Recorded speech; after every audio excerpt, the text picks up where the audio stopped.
Hello, I'm so glad that I'm with you today.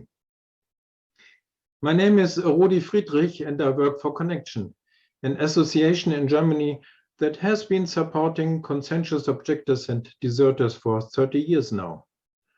In the 1990s, for example, we accompanied various USA votes as we did during the war in Iraq as well. At present, of course, the most important issue for us is the war in Ukraine. Our self-concept is that we support conscientious objectors and deserters from all sides, on the Russian and Belarusian side as well as on the Ukrainian side. At the moment, we do not know how many are evading recruitment to war in those countries, but it looks like it is more than thousands.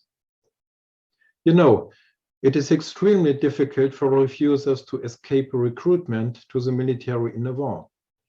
At a time where the human right to conscientious objection is particularly important, the government and the military undermine it, branding conscientious objectors as traitors. It is therefore not surprising that the situation for those affected is extremely difficult and that many are considering going abroad and seeking asylum. But I don't want to go into detail here.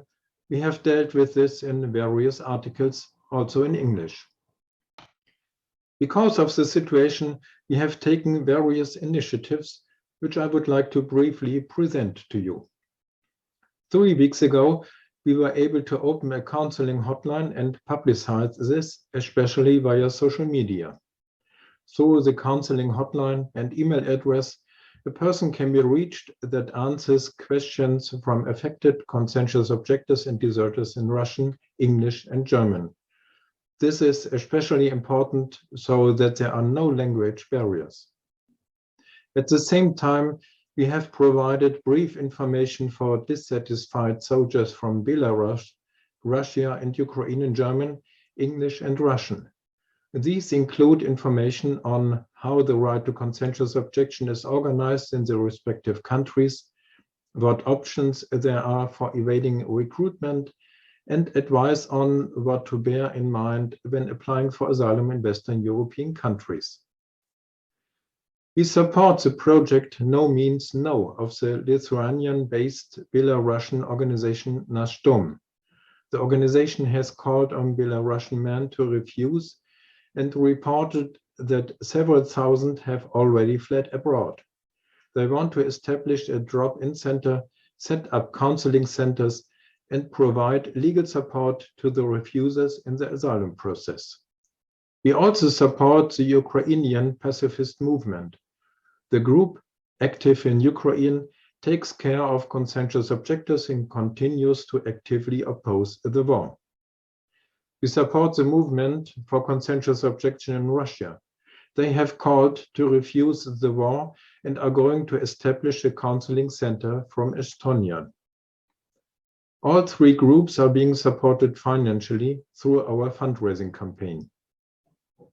There are also contacts with groups in Finland, Georgia, Serbia, and Turkey. These, along with Lithuania and Estonia, are some of the countries that are accessible to fugitive recruits and military personnel from the war zone. The aim of the network is to give them advice and support so that they can develop a new perspective. We are continuing to develop this network. We are working in strong connection with other peace organizations and refugee organizations in Germany and abroad.